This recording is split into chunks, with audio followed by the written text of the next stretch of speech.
Hi friends, welcome to Sriranga's kitchen. நம்ம கிச்சனில் இன்றைக்கி மீதமான சாதம் இருந்ததுங்க. அதை வச்சு வெஜிடபிள் எக் ரைஸ் மாதிரி பண்ணி கொடுத்துடலாம் குழந்தைங்களுக்கு. நைட் நேரத்தில் மதியானம் வடித்த சாதம் இருந்தது, அதையே டக்குன்னு செஞ்சிடலாம். எப்படி செய்யலான்னு பார்க்கலாங்க. ஒரு பேனில் 3 ஸ்பூன் எண்ணெய் விட்டுருக்கேன். எண்ணெய் கொஞ்சம் சூடானதும் 1/2 ஸ்பூன் மட்டும் சும்மா இஞ்சி பூண்டு பேஸ்ட்டு சேர்த்துருக்காங்க. அதையும் ஒரு தடவை சும்மா வதக்கி விட்டுறலாம். ஒரு பெரிய வெங்காயம் பொடியாக நறுக்கி அதையும் இதிலே சேர்த்து விட்டுறலாம். நீங்கள் சின்ன வெங்காயம் இருந்தால் கூட நம்ம அதை கூட சேர்த்து விட்டுக்கலாம். நல்லா பொடியாக நறுக்கி சேர்த்தாச்சு. இந்த கண்ணாடி பதம் வர வரைக்கும் நல்லா வதக்கி விட்டுறலாங்க. ரொம்ப நிறம் மாறணும்னு அவசியம் இல்லை, வதங்கி வந்தாவே போதும்.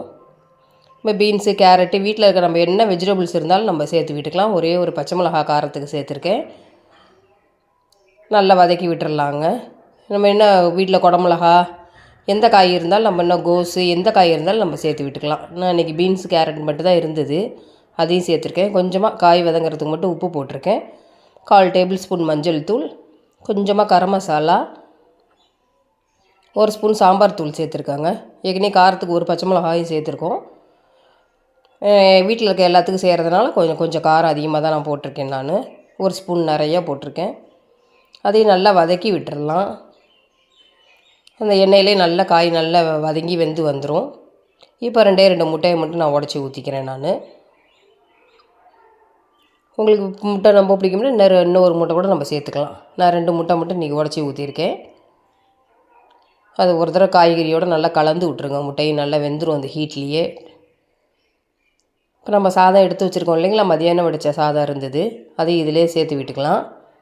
ரொம்ப நல்லாயிருக்கும். நீங்கள் சூடாக சாதம் இருந்தால் கூட அதையும் நம்ம சேர்த்து விட்டுக்கலாம். கொஞ்சமாக தேவையான அளவு, சாதத்துக்கு தேவையான அளவு திரும்பி உப்பு போட்டு விட்டுறலாங்க. பெப்பர் தூள் கொஞ்சம் போட்டிருக்கேன் காரத்துக்கு. நல்லா கலந்து விட்டுறலாம். சாதம் வெள்ளை வெள்ளையே தெரியாத மாதிரி நல்லா கலந்து விட்டுறலாம். உங்கள்கிட்ட கொத்தமல்லி தழை இருந்தால் கூட அதையும் போட்டுக்கலாம். நல்லா வதக்கி விட்டுருங்க. உங்களுக்கு காரமாக தெரிஞ்சதுன்னா கொஞ்சம் 1 ஸ்பூன் நெய் கூட நம்ம விட்டுக்கலாம். நான் இன்றைக்கி சரியாக இருந்தது விட்டுட்டேன். நான் நல்லா கலந்து விட்டாச்சுங்க. அவ்வளோதான், நம்மளுடைய வெஜிடபிள் எக் ரைஸ் ரெடி ஆகிடுச்சு. இந்த வீடியோ உங்களுக்கு பிடிச்சிருந்ததுன்னா ப்ளீஸ் லைக் பண்ணுங்கள், ஷேர் பண்ணுங்கள், கமெண்ட் பண்ணுங்கள், மறக்காத சப்ஸ்கிரைப் பண்ணுங்கள்.